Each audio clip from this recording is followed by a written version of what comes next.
कोविड-19 के चलते लद्दाख के बच्चों के साथ नाइंसाफी और अफसरशाही का लद्दाख को नजरअंदाज करने का उदाहरण सामने आया है।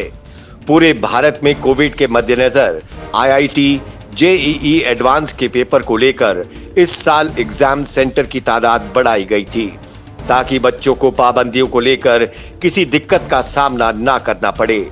लेकिन जाने अनजाने में लद्दाख के साथ यहां भी भेदभाव हो गया। पिछले साल तक आईआईटी, जेईई एडवांस का जम्मू कश्मीर में एक ही सेंटर बनता था, वो भी जम्मू में।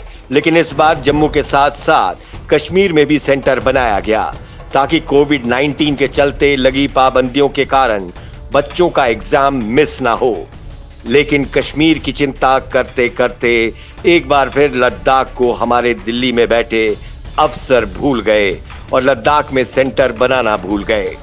कश्मीर की चिंता में अक्सर ये देखा जाता था कि अगस्त 5 से पहले के जम्मू कश्मीर राज्य में जम्मू और लद्दाख अक्सर कश्मीर के चलते राजनीति का शिकार होता था।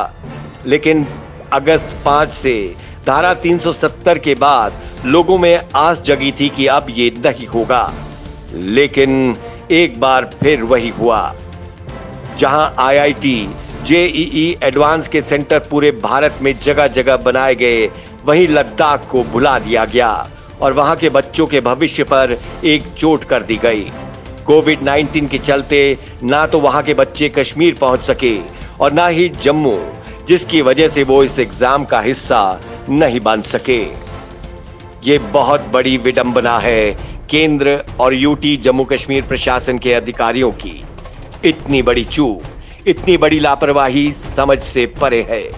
लद्दाख के स्टूडेंट्स को जेईई मेंस क्लियर करने के बाद भी उन्हें आईआईटी, जेईई एडवांस में बैठने का मौका नहीं मिल सका। कहां है वो बीजेपी के युवा नेता जिन्होंने लोकसभा में चिल्ला चिल्ला कर भाषण दिया? क्या उनको पता नहीं चला कि इतने बड़े इम्तिहान का जो पूरे देश में करवाया जा रहा था, प्रशासन के इस गैर जिम्मेदाराना और लापरवाह कदम ने इन लद्दाख के स्टूडेंट्स के करियर के साथ खिलवाड़ किया है। Bureau report, the earth news.